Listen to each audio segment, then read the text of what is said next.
नमस्कार विद्यार्थी मित्रांनो. आजच्या व्हिडिओमध्ये इयत्ता 8वीतील सर्व विद्यार्थ्यांचं स्वागत.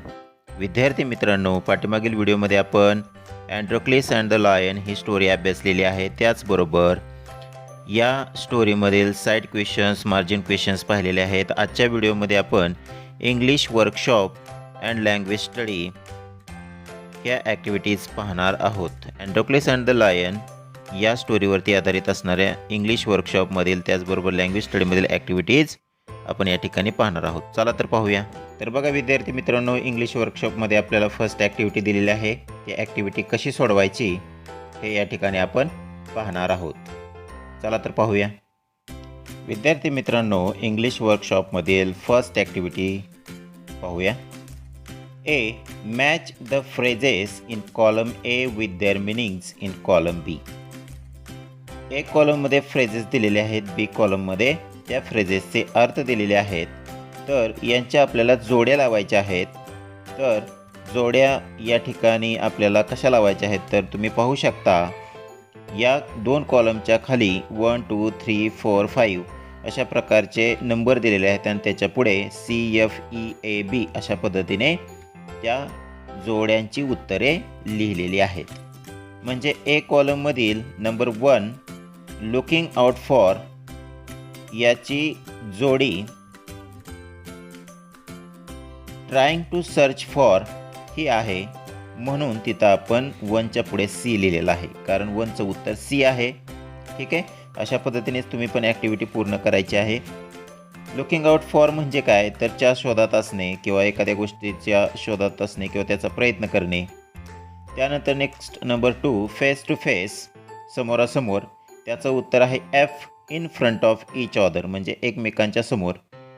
थर्ड समन ऑफ करेज म्हणजे धैर्य एकवटणे, त्याचं उत्तर आहे E try to be brave, शूर असण्याचा प्रयत्न करणे. नंबर 4 रेज मेल्टेड, त्याचं उत्तर आहे ए अँगर रिड्यूस्ड. रेज मेल्टेड म्हणजे राग वितळणे असा अर्थ न घेता राग कमी होणे म्हणजेच अँगर रिड्यूस्ड हे या ठिकाणी आपल्याला उत्तर लिहावं लागेल. ते आपण ऑलरेडी लिहिलेलं आहे ए. नेक्स्ट नंबर 5 बी मूड बाय, पाठीमागे वळणे किंवा वळणे अशा अर्थाने आपण त्या ठिकाणी अर्थ घेऊ शकतो. तर त्याचं उत्तर आहे बी रिटर्न स्लोली, हळूवारपणे पाठीमागे वळणे. ओके, किंवा वळला. अशा प्रकारे ही ॲक्टिव्हिटी आपल्याला पूर्ण करायची आहे. नेक्स्ट ॲक्टिव्हिटी पाहूया. विद्यार्थी मित्रांनो, activity number 1B read the following sentences from the story and activity number C now translate each of the 3 sentences ABC into your medium of learning. आता ही ॲक्टिव्हिटी कशी सोडवायची आहे, या दोन ॲक्टिव्हिटीज कशा सोडवायच्या, चला तर पाहूया. विद्यार्थी मित्रांनो, ॲक्टिव्हिटी नंबर 1B आणि C या दोन्ही ॲक्टिव्हिटीजची उत्तरे या ठिकाणी दिलेली आहेत. ही उत्तरे कशी लिहायची आपण या ठिकाणी पाहूया. ऑलरेडी दिलेली आहेत, कशी लिहिली आहेत ते आपण पाहणार आहोत. Activity number 1B read the following sentences from the story. First, they were bound by law to obey their master. Second, the kind man bound up the lion's injured paw. Third, the line bounded towards Androcles again. आता या 3 वाक्यांच्या समोर चौकोनामध्ये BCA असे letters या ठिकाणी आपण लिहिलेले आहेत. तर ते का लिहिले त्याच्या पुढे आपण पाहणार आहोत. The word bound carries 3 different meanings in each of the sentences. आता या ठिकाणी वरील दिलेल्या वाक्यांमध्ये बाउंड हा जो शब्द आहे, हा बाउंड हा शब्द त्या प्रत्येक वाक्यामध्ये वेगवेगळा अर्थ त्या ठिकाणी आपल्याला दाखवतो. म्हणजे वेगवेगळे अर्थ त्या ठिकाणी त्या बाउंड या शब्दाचे होतात. मग त्या या ठिकाणी पुढे पहा काय म्हटलंय. ए मध्ये रश्ड फॉरवर्ड, बी मध्ये फोर्स टू फॉलो आणि सी मध्ये टाईड अप. म्हणजे थोडक्यात फर्स्ट सेंटेन्समध्ये बाउंड बाय लॉ या शब्दाचा अर्थ काय होतो हे आपल्याला ABC मध्ये त्याचं उत्तर सापडणार आहे. तर त्याचं उत्तर आहे बघा बी फोर्स्ड टू फॉलो. म्हणून आपण नंबर 1 वाक्य आहे त्याच्या पुढे फर्स्ट सेंटेन्सच्या पुढे चौकोनामध्ये बी हे लेटर लिहिलेलं आहे. ठीक आहे, मग अर्थ त्या वाक्याचा काय होतो तर they were bound by law to obey their master, म्हणजे आपल्या मालकाची आज्ञा पाळण्यास ते बांधील होते. Next second sentence, the kind man bound up the lion's injured paw. आता या दिलेल्या वाक्यामध्ये अंडरलाईन केलेले बाउंड अप जे शब्द आहे त्याचा अर्थ हा टाईड अप होतो. टाईड अप म्हणजे काय, तर बांधली. And the third sentence, the line bounded towards Androcles again. या दिलेल्या वाक्यामध्ये बाउंडेड टुवर्ड्सचा अर्थ हा या ठिकाणी रश्ड फॉरवर्ड असा होतो, म्हणजे झेपावला किंवा वळला. ठीक आहे, म्हणून पुढे दिलेल्या चौकोनामध्ये आपण ए हे लेटर लिहिलेलं आहे. पुढे काय म्हटलंय बघा, put the correct letter ABC in the boxes according to the proper meaning. मग ते आपण वरील दिलेल्या चौकोनामध्ये योग्य त्या ठिकाणी ABC हे लेटर्स लिहिलेले आहेत. दिलेल्या वाक्यातील अंडरलाईन केलेल्या शब्दाशी अर्थ पूर्ण असणारे जे शब्द आहेत ते ABC या पर्यायांमध्ये आहेत ते आपण वरती लिहिलेले आहेत. ॲक्टिव्हिटी नंबर C पहा काय म्हटलेलं आहे, now translate each of the 3 sentences ABC into your medium of learning. वर दिलेले आपण जे ABC जे वाक्य आहेत त्या वाक्यांचं या ठिकाणी आपण काय केलेलं आहे, मराठीमध्ये ट्रान्सलेशन करायचं आहे, ते ऑलरेडी केलेलं आहे. तर त्यामध्ये बी जे सेंटेन्स आहे, they were bound by law to obey their master, त्याचा अर्थ होतो आपल्या मालकाची आज्ञा पाळण्यास ते बांधील होते. त्यानंतर सी सेंटेन्स, त्या दयाळू माणसाने सिंहाच्या पंजाची जखम बांधली. ठीक आहे. त्यानंतर the lion bounded towards Androcles again. या वाक्याचा अर्थ सिंह पुन्हा अँड्रोक्लिसकडे वळला किंवा झेपावला. ठीक आहे. तर विद्यार्थी मित्रांनो, अशा प्रकारे आपल्याला या जी क्वेश्चन नंबर 1 मधील बी आणि सी ह्या ज्या ॲक्टिव्हिटीज आहेत या अशा पद्धतीने आपल्याला ह्या ॲक्टिव्हिटीज सोडवायच्या आहेत आणि तुम्हाला ह्या दोन्ही ॲक्टिव्हिटीज व्यवस्थित समजलेल्या असतील. ठीक आहे. नेक्स्ट ॲक्टिव्हिटी पाहूया. Activity number 2 A, find from the story and antonyms opposite words of the following. पुढे काही विरोधार्थी शब्द दिलेले आहेत ते आपल्याला टेक्स्टमध्ये पाहून त्या दिलेल्या शब्दांचे विरोधार्थी शब्द फाइंड आउट करायचे आहेत आणि तिथे लिहायचे आहेत. ठीक आहे. Next activity B, find from the story 5 words that describe the sounds made by the lion. या गोष्टीमध्ये सिंहाने केलेले आवाज त्यांचे वर्णन करणारे आवाजाचे वर्णन करणारे 5 शब्द आपल्याला या स्टोरीमधून या गोष्टीमधून फाइंड आउट करायचे आहेत, शोधायचे आहेत. चला तर या ॲक्टिव्हिटीज आपण सोडवूया. विद्यार्थी मित्रांनो, या ॲक्टिव्हिटीज आपण ऑलरेडी सोडवलेल्या आहेत. चला तर पाहूया. बघा या ठिकाणी अपोजिट वर्ड्स आपण लिहिलेले आहेत ते पाहूया. नंबर 1 काइंड, दयाळू, क्रुएल, दुष्ट. नंबर 2 पुअर, गरीब, वेल्दी, श्रीमंत. नंबर 3 स्लेव, गुलाम, मास्टर, मालक.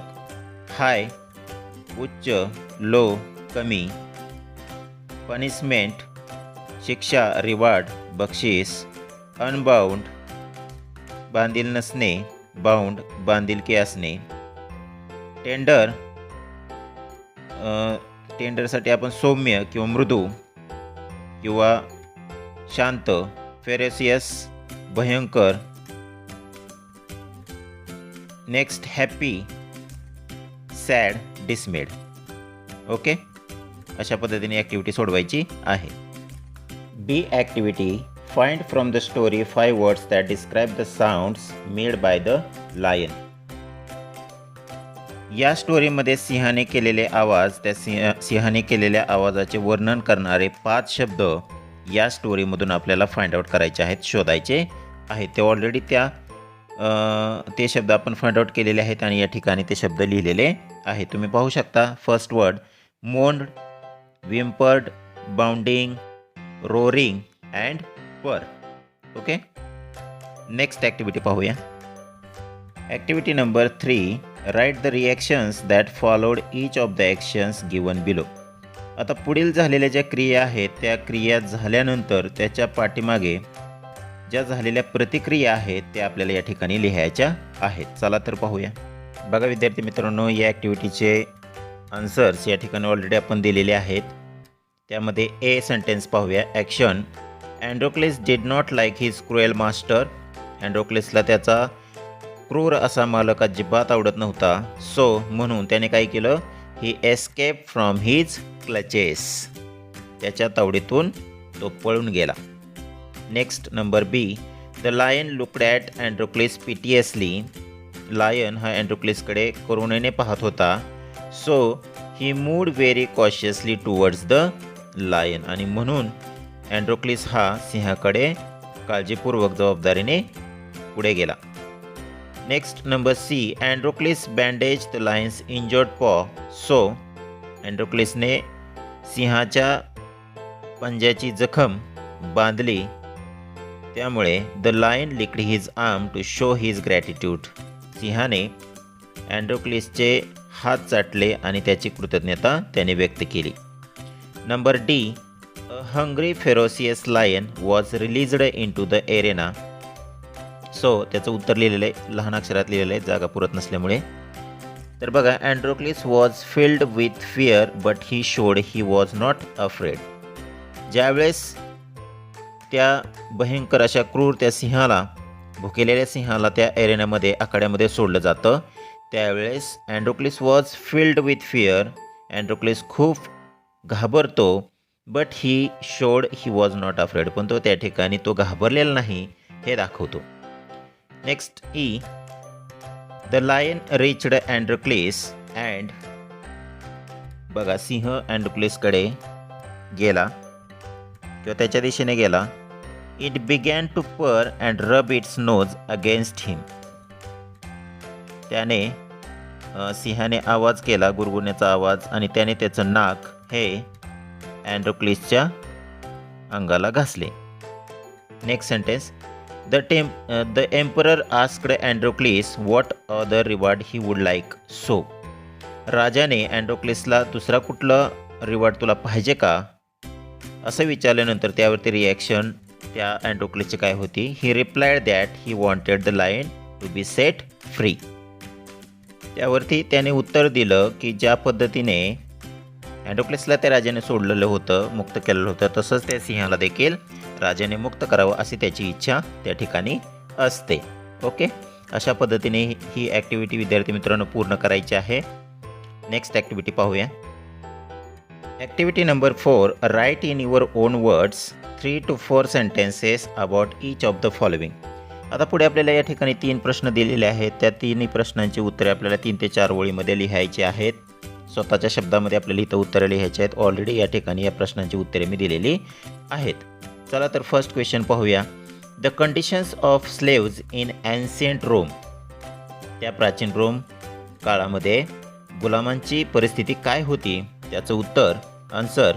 In ancient Rome slaves were forced to work for their masters. They had no freedom, no rights. Even when they were unhappy with their master, they could not leave him. They were bound by law to obey their master, however wicked they might be. Next question पाहूया. Question number 2. Qualities of Androcles. Answer. Androcles was a very kind, gentle and courteous man.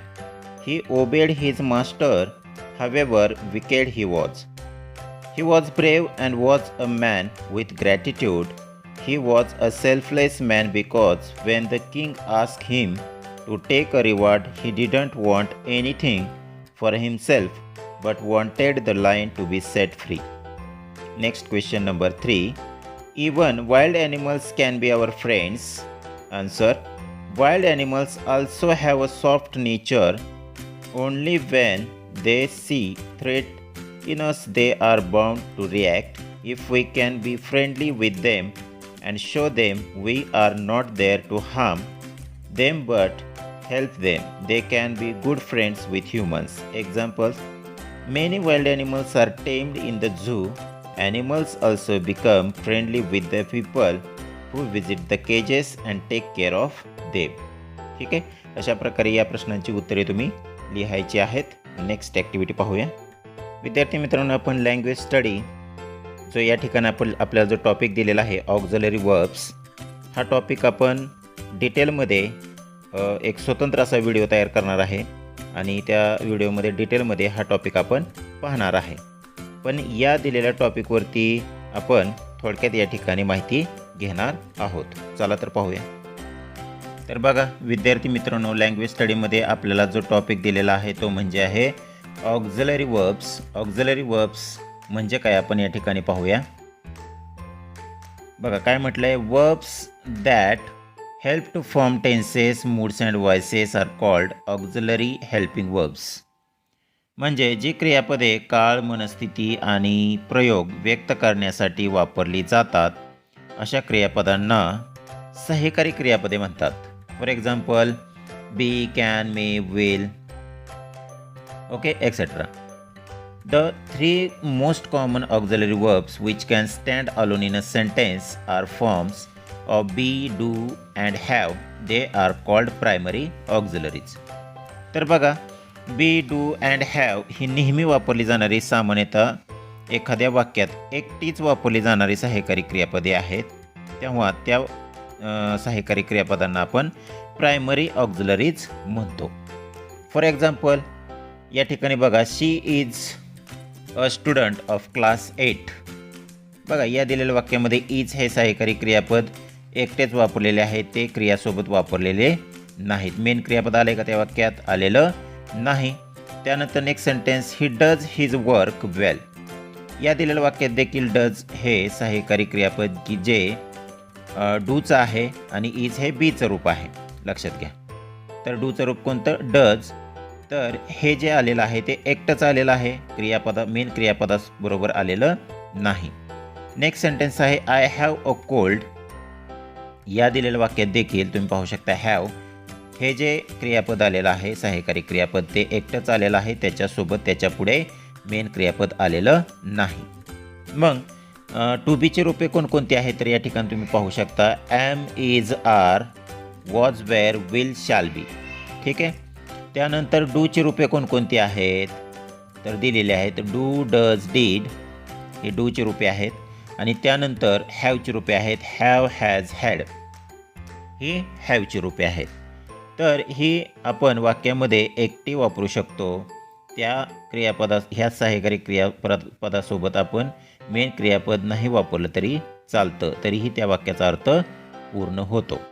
ठीक आहे. आता पुढचा जो प्रकार आहे auxiliary वर्ब्सचा तो कोणता आहे तो आपण पाहूया. बघा या ठिकाणी दिलेला आहे मॉडल ऑक्झिलरी वर्ब्स, त्याला मॉडल्स असंही म्हणतात. मग there are other auxiliary verbs which do not stand alone in a sentence, they accompany main verb. म्हणजे आपण वरती पाहिलं प्रायमरी ऑक्झिलरी जे असतात सहाय्यकारी क्रियापदे बी, डू, हॅव ही मेन क्रियापदाबरोबरही वापरले जातात आणि एकटीही वापरली जातात. पण जे आपण पुढची जी आता क्रियापदे पाहणार आहोत ती दिलेल्या वाक्यामध्ये मेन क्रियापदाबरोबर वापरावी लागतात, ती एकटी आपल्याला वापरता येत नाहीत. ठीक आहे. बघा मग आता या ठिकाणी तुम्ही पाहू शकता काय दिलेलं आहे.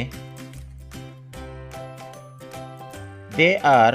आता कोणकोणती या ठिकाणी ती मॉडल ऑक्झिलरी वर्ब्स येतात तर they are can, could, shall, should, will, would, must, may, might, need, ought to ही सगळे मॉडल ऑक्झिलरी वर्ब्स आहेत, लक्षात घ्या. ठीक आहे. मग आता फॉर एक्झाम्पल आपण या ठिकाणी पाहूया. जर एक्झाम्पल आहे ही कॅन वर्क हार्ड. आता या वाक्यामध्ये कॅन हे मॉडल ऑक्झिलरी वापरलेलं आहे. He can work hard. जर आपण वर्क हे मेन वर्ब काढून टाकलं तर वाक्याचा अर्थ पूर्ण होत नाही. ही कॅन हार्ड असं जर वाक्य लिहिलं तर ते वाक्य पूर्ण होत नाही किंवा त्या वाक्याचा अर्थ पूर्ण होत नाही. तर त्यासाठी आपल्याला मेन क्रियापद तिथं ते वापरावं लागतं. एकटं आपल्याला तिथं मॉडल ऑक्झिलरी वापरता येत नाही. त्यानंतर दुसरं वाक्य पहा he will work hard. Okay. Next third he must work hard. मग अशा प्रकारचे या ठिकाणी आपण दोन ऑक्झिलरी वर्ब्सचे प्रकार पाहिले. पहिला आहे प्रायमरी ऑक्झिलरी, त्यामध्ये बी, डू, हॅव ची रूपे पाहिली. बीमध्ये am, is, are, was, were, will, shall be. डूमध्ये डू, डज, डीड आणि हॅवमध्ये हॅव, हॅज, हॅड. ठीक आहे. त्यानंतर मॉडल ऑक्झिलरीमधील सहाय्यकारी क्रियापदे कोणती आहेत तर इथं दिलेले आहेत can, could, shall, should, will, would, must, may, might, need, ought to. ठीक आहे. अशा प्रकारची ही सहाय्यकारी क्रियापदे आहेत. आता या दिलेल्या ॲक्टिव्हिटीवरती खूप सोपी अशी ॲक्टिव्हिटी आपल्याला पुढे दिलेली आहे, ती आपल्याला पाहायची आहे. चला तर पाहूया. तर बघा विद्यार्थी मित्रांनो, आपण लँग्वेज स्टडीमध्ये जो टॉपिक पाहिलेला आहे ऑक्झिलरी वर्ब्स, त्यावरती आधारित असणारी ही ॲक्टिव्हिटी आपण या ठिकाणी पाहणार आहोत. तर बघा या ठिकाणी काय म्हटलेलं आहे, underline the auxiliary verbs in the following sentences.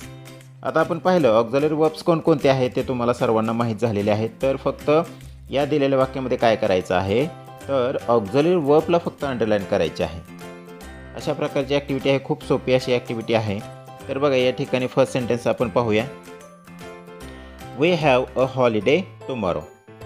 मग या दिलेल्या वाक्यामध्ये कोणतं ऑक्झिलरी वर्ब आलेलं आहे, तर हॅव आलेला आहे, त्याला अंडरलाईन आपण करायचे आहे. त्यानंतर next number 2, Reena is injured badly. या वाक्यामध्ये इज आलेला आहे. Third, you must wear clean clothes. यामध्ये मस्ट आलेला आहे. Number 4, she should talk politely. यामध्ये शूड आलेला आहे.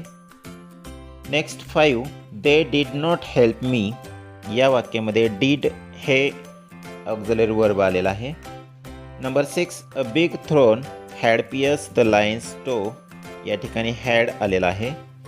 Number 7, the line was cage. Was आलेला आहे. Number 8, Androcles did not like his master. या वाक्यामध्ये डीड हे ऑक्झिलरी वर्ब आलेला आहे. Next number 9, they could not leave हिम. या वाक्यामध्ये कुड हे हेल्पिंग वर्ब आलेला आहे. Number 10, he would no longer be a slave. या वाक्यामध्ये वूड हे सहाय्यकारी क्रियापद आलेले आहे. Next number 11, the slaves were force to work. या वाक्यामध्ये वेअर हे सहाय्यकारी क्रियापद आलेलं आहे. And the last sentence, they should show kindness to animals. या वाक्यामध्ये शूड हे हेल्पिंग वर्ब म्हणजेच ऑक्झिलरी वर्ब आलेला आहे. अतिशय सोपी ॲक्टिव्हिटी आहे. अशा पद्धतीने ही ॲक्टिव्हिटी आपल्याला सोडवायची आहे. ओके.